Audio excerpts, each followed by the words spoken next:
नमस्कार, मैं हुसैन रिजवी। बुलेटिन की शुरुआत कर रहे हैं इस वक्त की बड़ी खबर से। एलएसी पर भारत चीन में टेंशन के बीच बहुत बड़ी खबर आ रही है।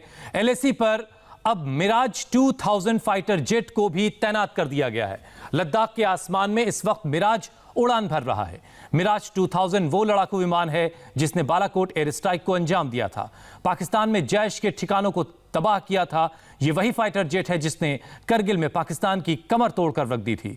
माउंटेन वॉरफेयर का ये सबसे बड़ा योद्धा कैसे सीमा पर पहरेदारी कर रहा है, देखिए लेह से इंडिया टीवी संवाददाता अमित पालित की ये खास रिपोर्ट।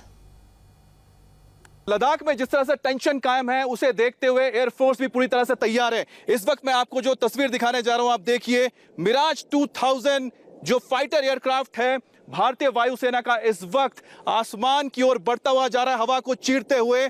और आपको बताएं, लगातार यहां पर हमने देखा है कि जिस तरह से MiG-29 सॉर्टीज कर रही है, इसके अलावा Su-30 MKI सॉर्टीज कर रही है, उसके साथ साथ पहली बार आप देख रहे हैं कि यहां पर मिराज को सॉर्टी करते हुए आप देख रहे हैं। ये तस्वीरें बता रही हैं कि भारतीय वायुसेना ने किस तरह से अपनी तैयारी और मजबूत कर ली है। इससे पहले तक यहां पर हमने Su-30 MKI और MiG-29 को लगातार सॉर्टीज करते हुए देखा, लेकिन अब देखिए ये वही हीरो है जिसने बालाकोट में तहलका मचा दिया था।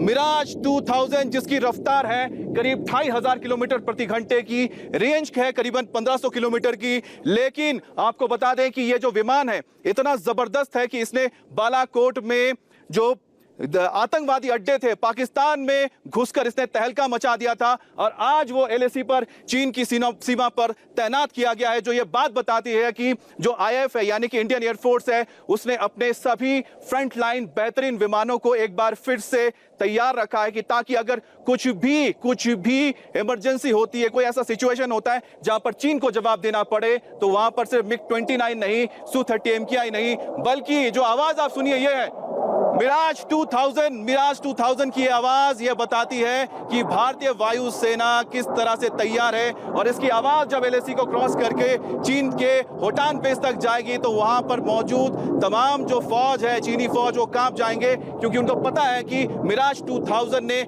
जब भी उड़ान भरी है उसने अपने मकसद को हासिल किया है। इसकी हिस्ट्री को देखिए, बालाकोट जहां पर इसने पाकिस्तान के जैश ए मोहम्मद के ठिकानों को नेस्तो नाबूद कर दिया था। इसके बाद नंबर आपको बताते हैं, करगिल वॉर में भी मिराज 2000 ने इसी तरह के पहाड़ी इलाकों में यानी कि माउंटेन वॉरफेयर में यानी कि पहाड़ों पर लड़े जाने वाली लड़ाई में अपना जौहर दिखाया था। और टाइगर हिल से लेकर जो तमाम वहां पर ऊंचाइयां थी, चाहे वो बटालिक सेक्टर हो, दराज सेक्टर हो, करगिल सेक्टर में जो पहाड़ियों पर पाकिस्तानी आकर बैठ गए थे, उनको इसी विमान ने अपने बम से तो नाबूद कर दिया था, इन्हें तबाह कर दिया था। और आज एक बार फिर से लद्दाख के आसमान में आवाज सुनाई पड़ रही है मिराज 2000 की, जिसने अपने काबिलियत को हर लड़ाई में साबित किया है, चाहे वो बालाकोट का ऑपरेशन हो या फिर करगिल वॉर हो। आपको बता दें कि इस वक्त लद्दाख के इस आसमान में मिराज 2000 परवाज भर रहा है और इसकी जो आवाज है वो चीन तक जा रही है। और चीन में जो मौजूद है वहां की फौज, उसकी रूह कांप रही होगी, क्योंकि उसको पता है कि मिराज 2000 जब भी उड़ता है वो दुश्मन को तबाह करके लौटता है। इसमें एयर टू एयर मिसाइल, इसमें एयर टू ग्राउंड मिसाइल, उसके साथ ही साथ गाइडेड मिसाइल, हर तरह के इसमें मिसाइल इसमें लगे होते हैं। 9 इसमें पॉड्स होते हैं, यानी कि आप समझ सकते हैं कि ये कितना साजो सामान लेके उड़ सकता है। और दूसरी बात है कि इसमें ये तकनीक भी है कि एयर टू एयर रिफ्यूलिंग हो सकती है, यानी इसका जो रेंज है 1500 किलोमीटर से कई किलोमीटर बढ़ जाता है, कई हजार किलोमीटर तक ये जाके अपना ऑपरेशन कर सकता है, चाहे वो डीप पेनिट्रेशन हो यानी इन डेप्थ एरियाज में जाकर हो या फिर एयर टू एयर कॉम्बैट हो।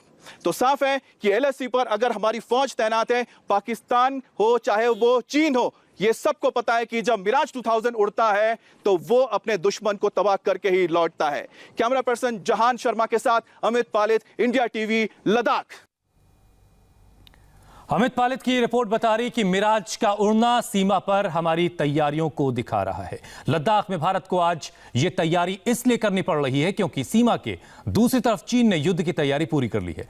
चीन ने अपने 50,000 सैनिक लद्दाख से लगने वाली सीमा की तरफ बढ़ा दिए हैं। सबसे बड़ी बात यह है कि चीन के सरकारी अखबार ग्लोबल टाइम्स में एक लेख छपा है जिसमें साफ साफ चीन के लोगों से यह अपील की गई है कि सभी लोग युद्ध के लिए तैयार हो जाएं। अगर चीन युद्ध चाहता है तो फिर इस युद्ध को रोक पाना मुश्किल ही नहीं, नामुमकिन होगा। देखिए यह हमारी स्पेशल रिपोर्ट।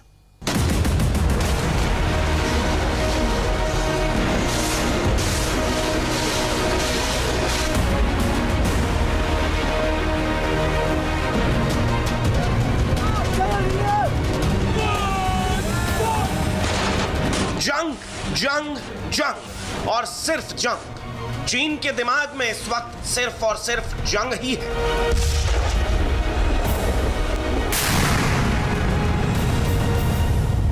चीन पर दुनिया की महाशक्ति बनने का नशा इस कदर हावी हो गया है कि वो अपने हर पड़ोसी को जंग में घसीटना चाहता है। और जिस तरह भारत ने ड्रैगन के दुम को अपनी पांव से कुचल दिया है, चीन भारत के साथ युद्ध करने के लिए मचल रहा है।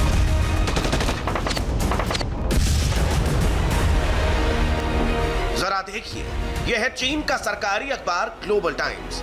इस अखबार की हर हेडलाइन आजकल युद्ध की घोषणा कर रही है। यह ताजा हेडलाइन ही पढ़िए। China must be militarily and morally ready for a potential war. यानी चीन को सैन्य और नैतिक रूप से एक संभावित युद्ध के लिए तैयार होना चाहिए। जरा ग्लोबल टाइम्स की ये एक और हेडलाइन देखिए। India needs to show sincerity to implement 5-point consensus. यानी भारत को 5 सूत्री आम सहमति लागू करने के लिए ईमानदारी दिखाने की जरूरत है। लद्दाख में भारत और चीन के बीच सीमा पर तनाव बरकरार है। हालांकि बातचीत तो हो रही है, लेकिन बातचीत बेनतीजा रह रही है। यही वजह कि तनाव खत्म होने का नाम नहीं ले रहा। वहीं मॉस्को में उच्च स्तरीय बैठक हुई और दोनों देशों के बीच सहमति भी बनी कि किसी तरह से तनाव को कम किया जाए, लेकिन चीन अपने इस वादे से पीछे हट गया।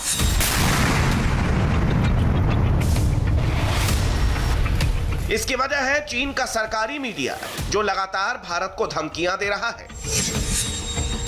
10 सितंबर को भारत चीन के विदेश मंत्रियों की बैठक में डिसएंगेजमेंट की सहमति बनी, लेकिन 11 सितंबर को ग्लोबल टाइम्स के एडिटर इन चीफ हू जिजिंग ने कहा कि अगर भारत ने पैंगोंग त्सो से जल्द सेना नहीं हटाई तो हमारे सैनिक ठंड के पूरे मौसम में वहीं डटे रहेंगे। यह है वो ग्लोबल टाइम्स के एडिटर इन चीफ हू जिजिंग का ये ट्वीट, जिसमें स्पष्ट तौर पर भारत को धमकी दी गई है। इस ट्वीट में लिखा है कि अगर भारतीय सैनिक पैंगोंग त्सो झील के दक्षिणी तट से पीछे नहीं हटते हैं तो पीएलए सर्दियों में उनका सामना करेगा। भारतीय सैनिकों की रसद खराब है। कई भारतीय सैनिक ठंड के तापमान या कोविड-19 से मर जाएंगे। अगर कोई युद्ध होता है तो भारतीय सेना जल्दी हार जाएगी। भारत की महान और प्रोफेशनल सेना के संदर्भ में चीन का इससे अधिक हास्यास्पद बयान भला और क्या हो सकता है कि भारतीय सैनिक ठंड से या कोरोना से मारे जाएंगे। क्या ये भाषा एक सभ्य पड़ोसी मुल्क की भाषा हो सकती है? चीन का यही अहंकार दोनों ही देशों को युद्ध की स्थिति में धकेलने पर आमादा है। चीन को अपनी आर्थिक शक्ति और जीडीपी पर कुछ ज्यादा ही अहंकार हो गया है। ग्लोबल टाइम के कुछ लेखों में भारत को बार बार ये याद दिलाने की कोशिश की जा रही है कि भारत की जीडीपी चीन के मुकाबले 5 गुना कम है। जरा ग्लोबल टाइम्स का एक और ट्वीट देखिए, जिससे यह समझ में आता है कि चीन किस कदर भारत की ताकत को कमजोर करके आंक रहा है। इस ट्वीट में बड़े घमंड के साथ लिखा गया है, अगर भारत शांति चाहता है तो चीन और भारत को 7 नवंबर 1959 की लाइन ऑफ एक्चुअल कंट्रोल को बरकरार रखना चाहिए।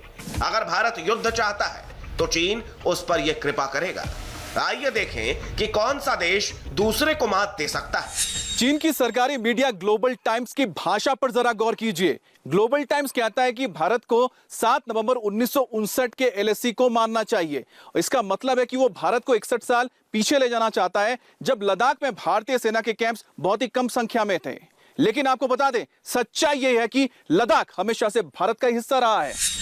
चीन को आजकल पंडित जवाहरलाल नेहरू और मनमोहन सिंह के पुराने जमाने की काफी याद आ रही है।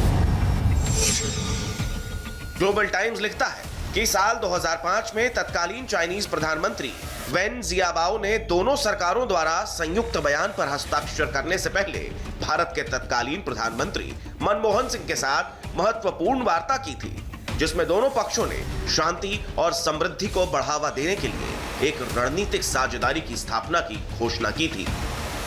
आज हालत यह है कि चीन का सरकारी मीडिया ग्लोबल टाइम्स टकराव की सारी जिम्मेदारी भारत पर डाल रहा है और लिख रहा है कि सीमा पर शांति बहाल करना आसान नहीं है और इसकी वजह है भारत। अभी आपने चीन के वो बड़े बड़े वादे देखे जो उसके सरकारी मीडिया में लगातार किए जा रहे हैं। लेकिन चीन के सरकारी टीवी चैनलों में और सोशल मीडिया वेबसाइट्स पर भी चाइनीज प्रोपेगेंडा वीडियो जारी किए जा रहे हैं।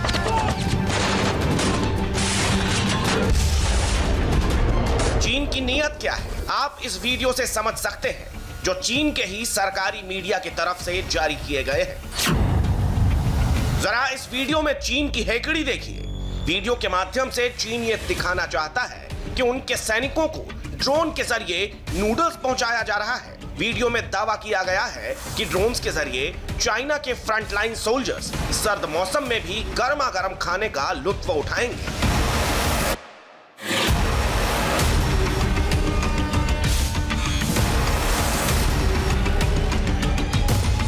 हैरानी की बात यह है कि ग्लोबल टाइम्स वीडियो जारी करने के बाद लिखता क्या है। वो लिखता है कि अगर भारतीय सेना एलएसी से नहीं हटती है तो ठंड के मौसम के दौरान उसे ठंडा खाना खाना पड़ेगा, और जहां पर रास्ते नहीं है वहां पर तो खाना पहुंचाने के लिए शायद ड्रोन का इस्तेमाल करना पड़े।